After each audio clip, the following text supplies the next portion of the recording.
Jai Hind Defense aspirants, welcome back to my channel SSP Success. For any query regarding SSP and AFSP, please join our Telegram channel SSP Success, whose link is given in the description box. And for more updates regarding SSP and AFSP, do subscribe our YouTube channel SSP Success. So today we are going to cover an important topic which was in news, and that is regarding 12th World Trade Organization Ministerial Conference. It is very important for your SSB and AFSB point of view. So let's get started with our topic.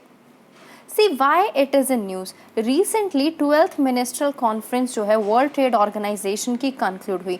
जो की areas of discussion थे WTO के, that was to the pandemic, fishery subsidies negotiation से related थे, agriculture issues जैसे जिसमें public stock holding for good security और WTO reforms and moratorium on custom duties on electronic transmission के बारे में था. 164 मेंबर वर्ल्ड ट्रेड ऑर्गेनाइजेशन ने हेल्ड की first ministerial conference in nearly 5 years. और ये कब? कोविड की वजह से, कोविड-19 की वजह से इट वॉज बीइंग पोस्टपोन्ड. क्या की आउटकम निकल के आए हैं 12th मिनिस्ट्रियल कॉन्फ्रेंस के? Number 1 will be talking about WTO reforms. जो मेंबर्स हैं उन्होंने रीअफर्म किया जो फाउंडेशनल प्रिंसिपल्स है WTO के, एंड कमिट किया कि एक ओपन एंड इंक्लूसिव प्रोसेस को लाया जाएगा जिससे रिफॉर्म होगी सारे फंक्शंस में, from deliberation to negotiation to monitoring. Notably ये भी सीन किया गया कि वो जो है उन्होंने बोला they will be working towards a well functioning dispute settlement system जो कि सारे मेंबर्स के द्वारा एक्सेस किया जाएगा by 2024. Next is agreement on curtailing harmful fishing subsidies. ये कर्ब करेगा हार्मफुल सब्सिडीज को on illegal, unreported and unregulated fishing for the next 4 years, जो प्रोटेक्ट करेगा ग्लोबल फिश स्टॉक को. 2001 से मेंबर स्टेट्स जो है वो नेगोशिएट कर रही हैं और बैन कर रही हैं सब्सिडीज को जो प्रमोट करती है ओवर फिशिंग को. इंडिया और दूसरी डेवलपिंग कंट्रीज जो है वो कुछ कंसेशन जो है विन कर पाई हैं इस एग्रीमेंट में, और उन्होंने सक्सेसफुली लॉबिड किया और हम कह सकते हैं सेक्शन को रिमूव किया प्रपोजल के, जो थ्रेटन करता है कुछ सब्सिडीज को जो असिस्ट करती है small scale artisanal fishing artisanal को और ट्रेडिशनल फार्मर्स को, जो कि कोई रिस्ट्रिक्शंस फेस नहीं करेगा under this agreement. Next is agreement on global food security. Members ने एग्री किया to a binding decision to exempt food purchase by UN world food programme, जो कि humanitarian process from any export restriction. ये जो है global food shortage के ऊपर नज़र डाली गई, और जो राइजिंग प्राइस कॉज हुए हैं यूक्रेन और रशिया के वॉर की वजह से, ग्रुप मेंबर्स ने इशू किया एक डिक्लेरेशन और जिसमें बताया क्या इंपॉर्टेंस है ट्रेड की इन ग्लोबल फूड सिक्योरिटी, और जो है ये बैन करेंगे फूड मतलब एक तरीके से अवॉइड किया जाएगा banning of food export. Countries जो है वो अलाउ करेंगी to restrict food supplies to ensure domestic food security needs first.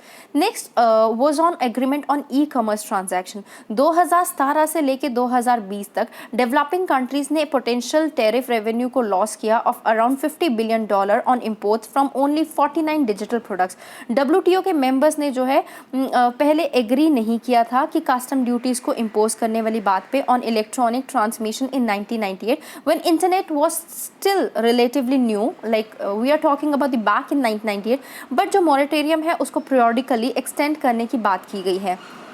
However सारे मेंबर्स जो हैं वो एग्री किए हैं कि वो एक long standing moratorium on custom duties on e commerce transmission पे बातचीत होगी अंटिल कोई मिनिस्ट्रियल कॉन्फ्रेंस, या फिर हम कह सकते हैं 31 मार्च 2024 तक. डिपेंड करता है कि अगर कोई नेक्स्ट मिनिस्ट्रियल कॉन्फ्रेंस होगी उससे पहले या फिर जो भी डेट पहले आ जाएगी. Next is agreement on covid vaccine production. WTO के मेंबर्स ने एग्री किया टेम्परेली वेव करने के लिए इंटेलेक्चुअल प्रॉपर्टी पेटेंट्स को on covid vaccines without the consent of the patent holder for 5 years, so that manufacturers उनको डोमेस्टिकली ईजिली बना सके. और ये कॉन्ट्रीब्यूट करेगा ऑनगोइंग जो एफर्ट को, जो कंसंट्रेट करेगा, डाइवर्सिफाई करेगा वैक्सीन मैन्युफैक्चरिंग कैपेसिटी को, सो दैट क्राइसिस ना आए. करंट एग्रीमेंट को जो है वो वाटर डाउन किया गया, किसके बेसिस पे? जो प्रपोजल दिया गया था इंडिया और साउथ अफ्रीका के द्वारा 2020 में, और बोला गया कि इससे जो है ब्रॉडर इंटेलेक्चुअल प्रॉपर्टी वेवर्स होंगे on vaccine treatments and test.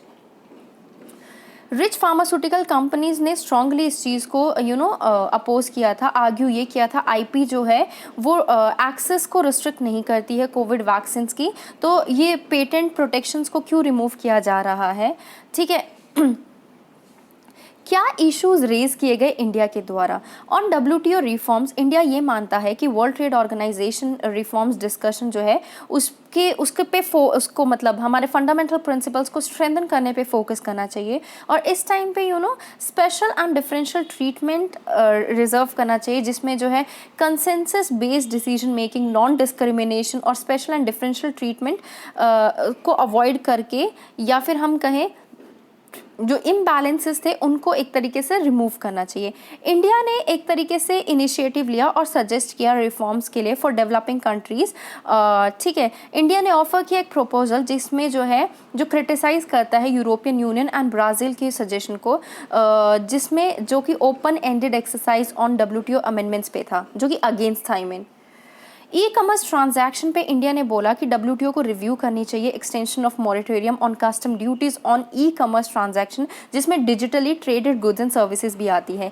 ये आर्ग्यू किया गया डेवलपिंग कंट्रीज जो है वो ब्रंट फेस करती है फाइनेंशियल कॉन्सिक्वेंसेज का, जो ऐसी मॉरेटोरियम की वजह से होता है।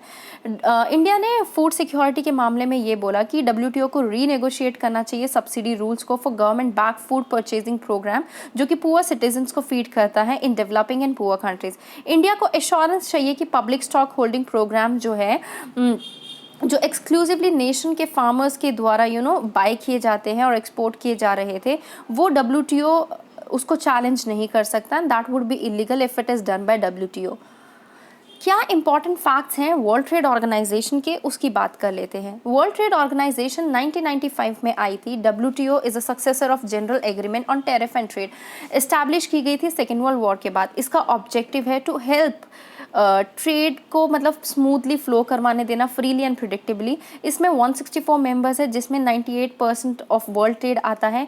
इसको डेवलप किया गया था through a series of trade negotiation rounds held under GATT. GATT एक set of multilateral trade agreements है जिसका एम है एबॉलिश करना कोटास को और रिड्यूस करना टैरिफ ड्यूटीज को among the contracting nation. WTO के रूल्स एग्रीमेंट्स जो है वो रिजल्ट है नेगोशिएशंस के बिटवीन द मेंबर्स। जो करंट सेट है that is largely the outcome of 1986-94 Uruguay round negotiation, जो इंक्लूड करता है a major revision of original GATT. WTO का जो सेक्रेट है that is based in Geneva, Switzerland. WTO ministerial conference की अगर बात करें, that is a top decision making body जो यूजुअली मीट करती है हर 2 साल में, और सारे मेंबर्स डब्ल्यूटीओ के they are involve in this and they can take decision on the matters covered under any multilateral trade agreements. So guys, that was all. I hope you like the video. If you like it, do like it, share it and subscribe our YouTube channel SSB Success. Thank you guys.